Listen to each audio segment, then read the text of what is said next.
I'm Dale Lawrence. Welcome to the Travel Show.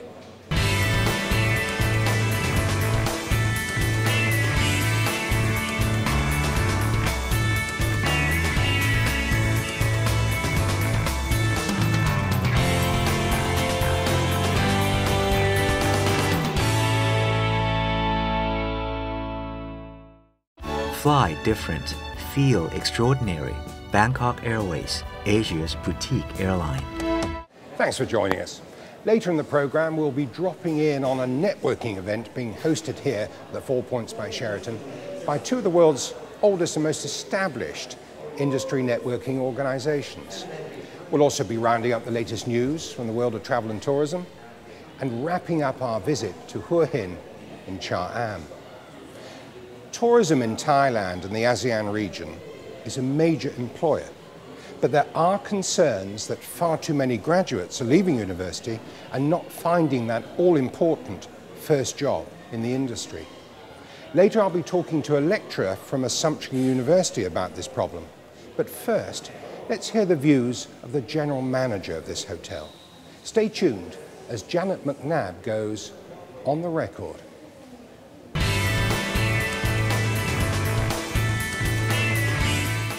Janet McNabb, thank you very much for joining him on the Travel Show. Thank you, Dan. Janet, it's a challenge for young people to get a job in travel and tourism, isn't it? So how can you and your colleagues in senior hotel management in Thailand help the business leaders of tomorrow get a job today? On a number of platforms. First up, a company like Starwood has programs for careers and building the bench strength in your hotel. So the activity that you do in your property helps it. You know, clearly we've got a prescriptive program that can drive that. I think the other way is to have strategic alliances with good quality universities and to encourage trainees to come into your hotel. At 4 Points welcome trainees. We bring them into our environment. They go through our orientation, and we provide them with a work environment where we think that they can learn. Are they at various stages of their university degree course? At times they are. Sometimes it's towards the end. And it's purely that they come into the operation, say, if there's a preference for PR. We currently have a trainee in the sales and marketing department in PR, and she does lots of stuff, but nothing really in particular. We've got trainees in the food and beverage area. I think the success is how well they're embraced by the older staff, and they're just not used as free labour. Because no one likes to be looked at that way, but we just need to work these people so they learn. Yeah, I mean that's a very important point, Janet. It's all very well creating an opportunity for students to come in, but you don't want them sitting in a corner counting paper clips, do you? No. You want them to get a real, valuable experience of what life is like working in a major hotel like this one, the 4 Point Sheraton in Bangkok. Absolutely right. And I think it's not rich if that doesn't happen. And what happens is that they'll walk out quite disillusioned. Let's remember we're talking to a Generation Y associate, so we've got to perhaps talk to them in their language, and that's not in words only, but also in the actions that we exhibit in our organisation. Yes. Now, I mentioned in my introduction that there's a concern in the industry that far too many students are graduating with good degrees in tourism management and all sorts of related hospitality degree courses, and yet they're not finding that all-important first job. Is it a question of oversupply? Has travel and tourism become too fashionable? I think it's a couple of things. I think entry level in any organisation, in any industry, is always not the most glamorous start, but you've got to start somewhere. So they need to be able to get a grip of, well, I have to start at this particular role and I'm going to try my hardest to get there. So that's number one. Number two is, I think the opportunities are definitely there. Some associates are driven by how much money they earn. Some are driven by the fact that they don't want to leave Bangkok. So if you think of Thailand as a labour market, it's not just all in Bangkok. And that's to do with family, culture, morals, values, and each person has to decide for themselves as to what they want.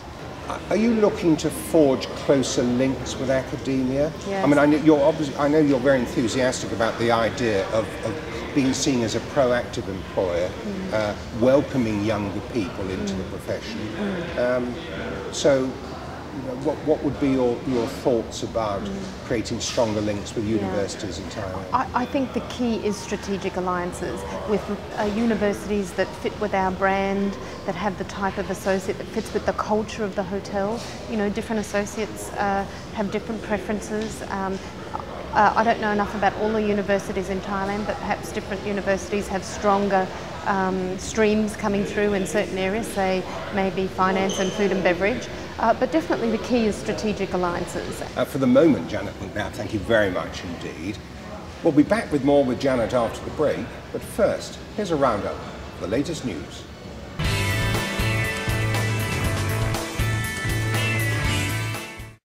Airports serving the ancient Thai capital Sukhothai and the island of Koh Samui have been recognised in the latest Thailand and ASEAN Energy Awards. The awards acknowledge the commitment of the airports, owned and operated by boutique airline Bangkok Airways, to energy efficiency and conservation best practice. And there's good news for travellers flying with Bangkok Airways to Yangon in Myanmar. The airline has increased the baggage allowance to 30 kilograms on flights between Bangkok and Yangon until October 31st. Using Airbus A320 aircraft, the carrier operates 2 daily services on the route. Japan's All Nippon Airlines and budget carrier Air Asia are forming a joint venture to establish a low-cost airline based in Tokyo. Online travel industry news service TTR reports that Air Asia Japan will be the first low-cost carrier operating out of Tokyo's Narita Airport when it begins domestic and international operations in August 2012. And finally, you can now watch earlier editions of the Travel Show by logging on to the website of industry news provider eGlobal Travel Media. Look for the web link in the credits at the end of the programme.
Amazing Thailand, just as amazing as you remember.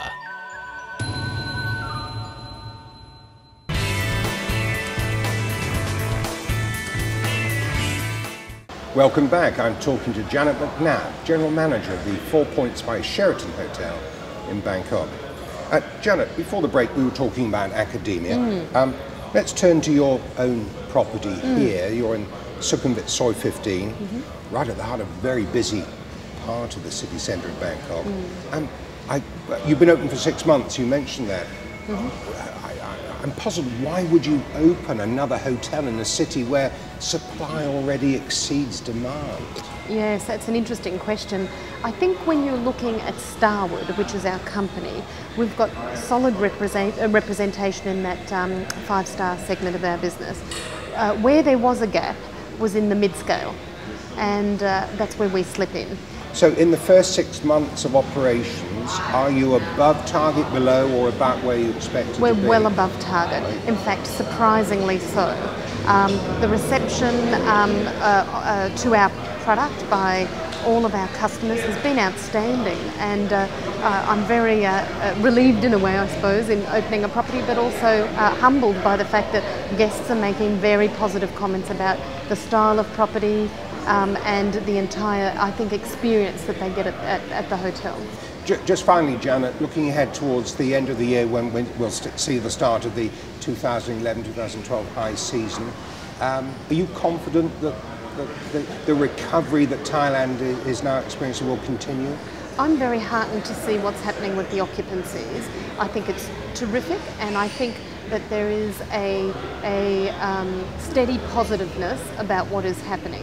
What you read is that there's going to perhaps be more corporate travel, that there's a little bit more enthusiasm on growth of rates, whereas it's been very much an occupancy strategy given what's happened in the past in Thailand. And I think with whatever TAT is doing, that will only augment this rumbling of positiveness that's happening. Well, indeed, the TAT wants to continue with the amazing Thailand in its successful form, and I guess in the short term at least, no reason to change that. No, and I think, with any kind of campaign, if you live it for short amounts of time, why is, if you look at some of the regions, why are they successful? Because they've just stuck to the same thing. If it ain't broke, don't fix it. So I think the key is how much money are they going to put behind it rather than change the slogan, because the slogan is just about frequency.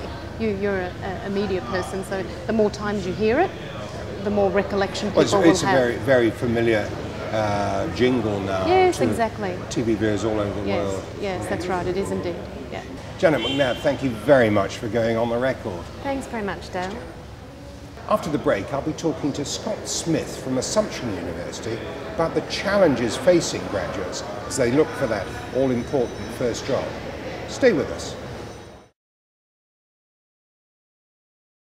Amazing Thailand always amazes you.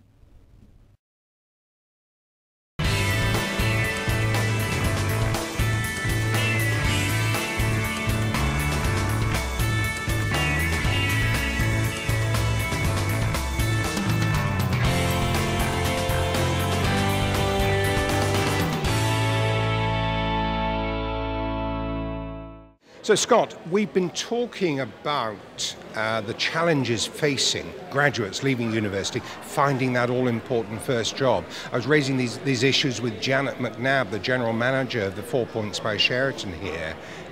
You've got in excess of 200 students, I think, just now looking for that first job. It's a real challenge for them, isn't it? It can be a real challenge. It's a bit overwhelming for the students that don't have any experience.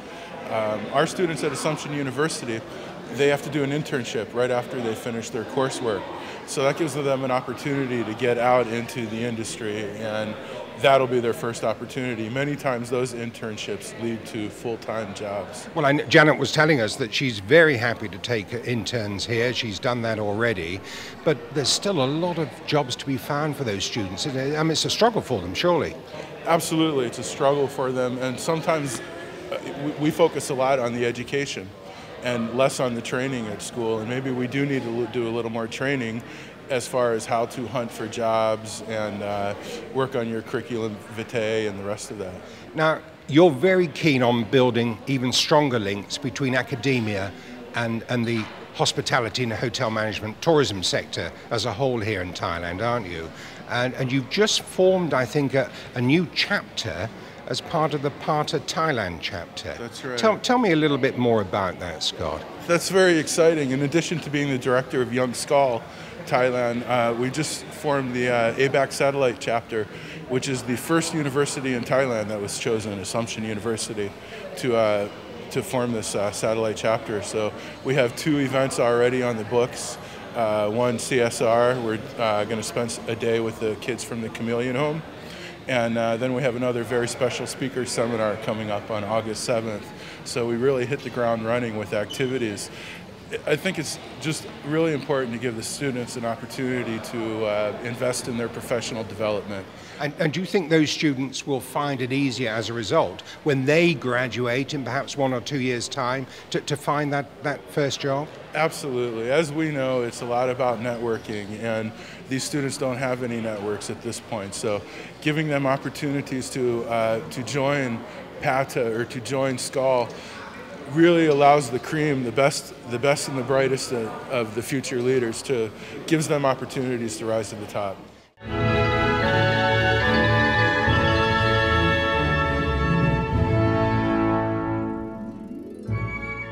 When you're in Patalung, don't miss the Manora dance. This traditional performing art of the South features beautiful movements and a full set of unique Southern musical instruments. This thick cowhide is used as a puppet to play the Nang Talung. The cowhide is pierced to create detailed designs, and it's used to play several characters, including the leading actor and leading actress. This character is called Thing. He's the most prominent character, and he makes the shadow play a lot of fun. The lighting, the canvas used as a backdrop, and Nang Talung have made a big impression on visitors and have become signs of this southern province.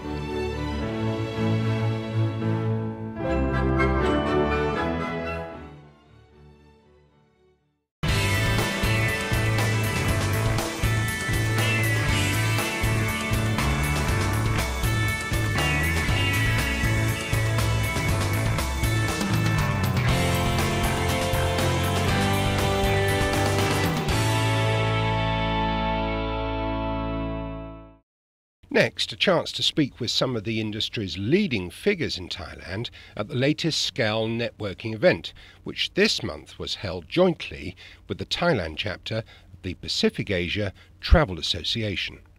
I'm joined by Bob Lee, President of SCAL Bangkok, and by Soren Wettendorf, who's a member of SCAL and I think the part of Thailand chapter, Soren, is that right? Yeah. So now, Soren, first of all, why do you come to these networking events? What do you look to get out of functions like this? Mainly to get together with people in my own business and exchange ideas and possibilities. Now, your business is a destination management company based here in Bangkok, but I think you're bringing in clients to visit the whole ASEAN, or certainly the Mekong region, is that right? Yeah, we got our own products in Thailand, and we have some affiliates in Laos at the moment, but we hope to extend. And do you find that being a member of both SCAL Bangkok and the Part of Thailand chapter is helping you to build your business base? It does things a lot easier in many ways, because you always got a phone number. You doesn't have to look it up on Google or somewhere else. Bob Lee, President of SCAL Bangkok, and you've been very active in SCAL, of course, since you first came to Thailand. You also sit on the National Committee. I know you're a passionate supporter of networking events like this. What do you personally want to see the industry get from being a member of SCAL, or indeed the Part of Thailand chapter? Well, the whole idea of SCAL in particular, which boasts of 20,000 members in 65 countries, is the idea to network and meet people in the same industry and share ideas. It's always tremendous meeting people from other branches or other clubs of SCAL, because it gives you an open door, and if you like, a foot in the door when you should visit these other areas where there are SCAL clubs. Willem Niemeyer, welcome to the Travel Show. What do you look to get out of a networking evening like this one? A lot. I mean, our company is growing, so we are first of all always looking for talent. So it's one of the reasons I come is to see if there's anybody who knows anybody that's looking for a job and might be interested in working for our company. And then, of course, it's meeting our suppliers. We are a tour operator, so we're always looking for new hotels or existing hotels that have renovated. I hear the news, keep the ear on the ground. So it's good in many respects, I would say. Yeah. Interesting, Willem, you talk about recruitment, because I was chatting earlier in the program to the general manager of this property, Janet McNabb, about the problems facing graduates when they leave university with good degrees in tourism management and hospitality related courses, and they're struggling to find that first job. So can you tell our viewers that you are seriously looking to recruit young people as well as more senior managers? Yeah, well, actually we do. We hire and train in-house. So in our business, we are a niche player. So we're always looking for people that are not biased or influenced already. So actually can be kind of a handicap if you already have a lot of experience with other tour operators, because we do things differently. Well, so someone relatively fresh coming out of university, they've learned all the right things in the classroom. It's now a question of putting into practice out in the field. And I would have thought working for Kiri Travel would give them that very important experience. It isn't that like that. I mean, I'm quite happy to train up people from the ground up because it benefits our company, it benefits the staff themselves, and then we find that people stay an awful long time with us. I mean, it's really nice. What is lacking, if I grab the opportunity, is English skills. English skills is a real problem and a real hurdle, I would say, for our industry. Bert van Welbeek, you're the chairman of the Parta Thailand chapter. We've spoken earlier in the series on the travel show. This is a joint networking event with SCAL, and it's useful, isn't it, for people wanting to maintain business contacts and also make new ones? It's not only useful, it's necessary, because we all have to work together for the sake of the destinations we are representing, and in this case, Thailand. And things are looking reasonably good for Thailand for the rest of this year. There's even a suggestion we might see up to 20 million international arrivals next year. Is that a trifle optimistic, do you think? The figure I heard is 19 million, so 1 million more or less. But I think there is a huge pent-up demand for Thailand. A lot of people over the last couple of years have said, well, Thailand maybe, but perhaps we go somewhere else and then we go back to Thailand. And I think if the situation remains as it is, then we will see tourism booming very fast. And secondly, then the MICE industry will come back also. And for 2012, I expect a huge boom in MICE business. And I think probably for the following year, Brynley Waddell from eHotel Alliance, and also the events director for SCAL Bangkok. Now, the MICE business, they book up to 2 years in advance, don't they? So there could be some long-term promise for MICE resorts all over Thailand. I think so. I think what's very important for Thailand is the stability this year, because anybody who's planning anything for MICE, they're looking in the long term, and if everything's nice and quiet over the next year, we can expect a lot of good business for MICE here in Thailand. Brynley, Bert, thank you very much for talking to the Travel Show. Very nice to see you both. Thanks. Thank you. Thank you. After the break, our final report from Hua Hin, when we take a look at a resort that's proving to be very popular with beach lovers and golfers. Stay tuned.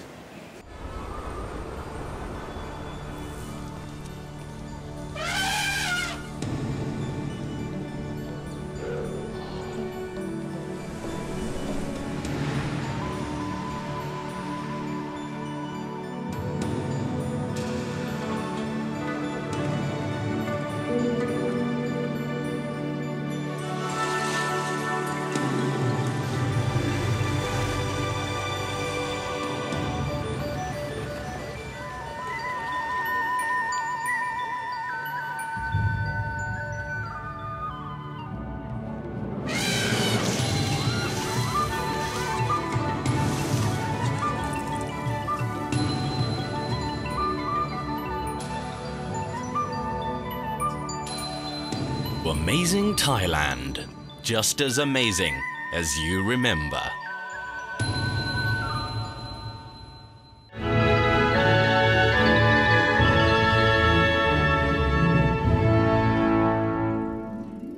The sunlight reflects beautifully off the water's surface.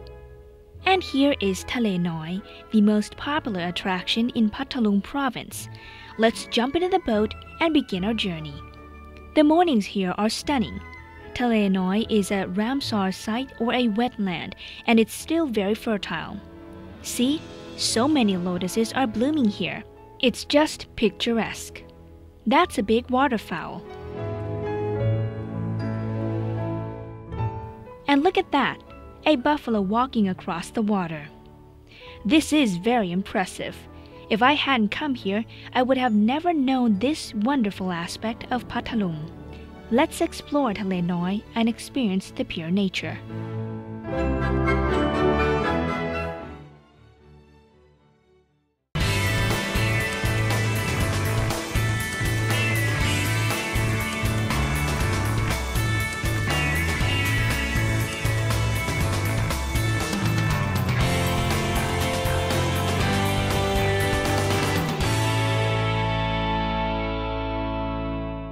Karl Hans from the Banyan Resort. Carl, this is a resort featuring 86 individual villas, some with private pools, the rest facing this lovely Laguna pool. Now, you're not a beachfront resort, and yet people keep coming back here. I mean, what's the secret of Banyan? Yes, listen, this is a secret maybe. We have a lot of families, first of all, because the Laguna pools are very into, for young people, young kids between, let's say, 6 and 12, 13 years old. We have the splash bar for the little ones where the mothers go with their babies. We have a shuttle service to the beach. We have arrangements with beach clubs, with hotels there where the people can sit at the beach. So it's only 1.2 kilometers away. Some people walk it even.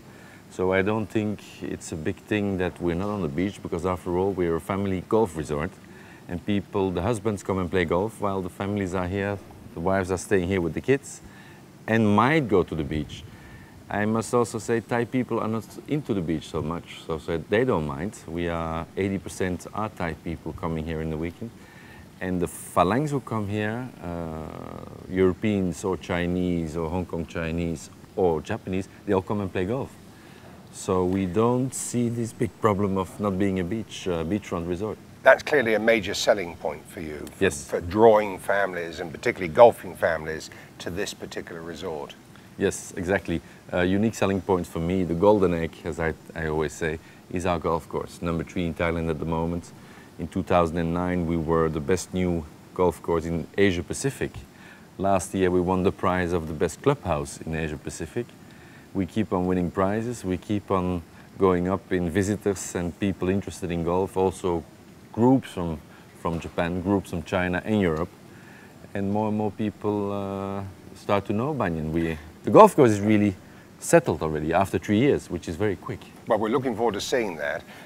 Thailand is a remarkably attractive country to come and play golf, isn't it? Yes. I mean, the combination of the hospitality, the climate, and of course the value of playing golf here. It's very attractive for people, particularly living in China, Korea and Japan. Yes, I think the prices in Thailand are much cheaper than the countries we just named, first of all. Second thing is, when people are coming to our resort, they get packages which are irresistible, to be honest, which are very interesting to play and stay. And then as a golf course, we are one of the first golf courses, or the first golf course in the area to have GPS. So what do we provide as an extra service is that the caddies, the buggy with the GPS, with the satellite system in distance, we get caddies specialized in reading greens. Just coming back to the resort here, are all the villas the same style, 2 bedrooms, 2 bathrooms? Yes, there are 86 villas, all the same style. We rent them out as villas with 2 bedrooms, of course, and for those people who wanted alone, we rent it out as a villa with 1 bedroom, and we close the second. Amazing Thailand always amazes you. Well, that's it for this week's show. My thanks to all our guests, to the Banyan Resort and Golf Club in Hua Hin, and in particular to Janet McNabb and all her staff at the 4 Points by Sheraton Hotel in Bangkok. Until the same time next week, from everyone on the Travel Show, here's goodbye.